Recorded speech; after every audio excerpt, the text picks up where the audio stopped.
The Golden Man, El Dorado. When Christopher Columbus sailed west from Spain in 1492, he was trying to reach the Spice Islands, which today are called Indonesia. Spices were very scarce and valuable in Europe at this time. No one knew that two vast oceans and the American continents lay between Europe and Asia. Columbus did not find spices in America, but he did bring home some gold trinkets. The American Indians wore these as jewelry. Gold, not spices, was to become the biggest motive for exploration. Expeditions into the interior of the Americas were very costly and very risky. Only by promising the authorities huge profits could sailors and soldiers raise money for their expeditions. They also needed to promise rich rewards in order to get followers and crews.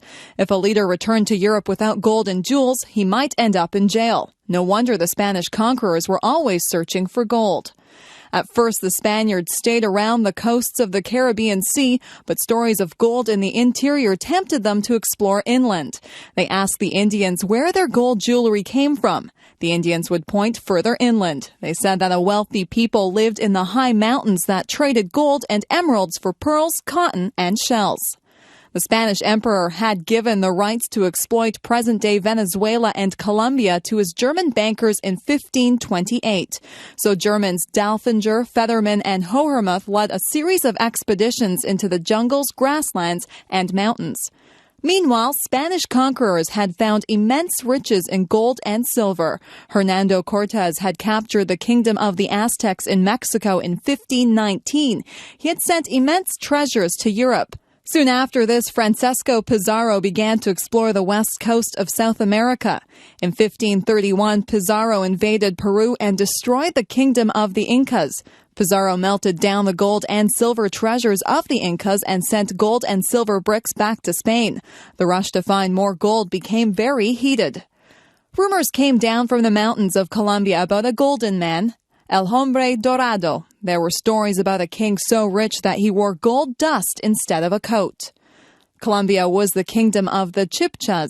They were a trading people who traded salt and emeralds for gold, cotton, pearls, and shells. The actual gold did not come from their kingdom. It was found in the mountain rivers and brought to the Chibchas for refining and metalwork.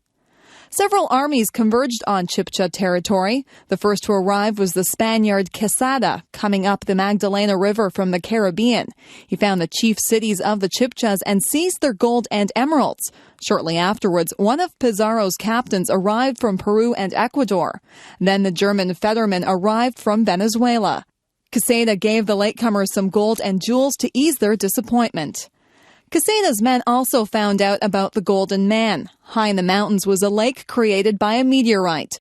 The Indians believed that the golden god from the sky now lived at the bottom of the lake. When a new leader of the tribe was elected, he was covered in grease, and fine gold dust was blown over his body so that he appeared to be made of gold. He was taken out to the middle of the lake on a raft. He would jump into the lake and stay in the water till the gold dust was washed off. It was considered an offering to the god. Gold ornaments were also tossed in the lake. Then the king and his followers would return to the shore. The ceremony was stopped several generations before the Europeans arrived. Many people were unwilling to believe that this was the whole story. They began to search for a golden city hidden in the jungle. Many explorers perished in this search. In their search for gold, the Spanish conquerors destroyed the great Indian civilizations of America. Towns and villages had been ruined, thousands of people killed, and wonderful pieces of art melted down. Some Indians believed that gold must be a food that Europeans desperately needed to stay alive. In many cases, the Europeans destroyed the trading and social systems that had produced their wealth. When we think about the great achievements of a few conquerors and explorers, we're also sad about how much death and damage they caused.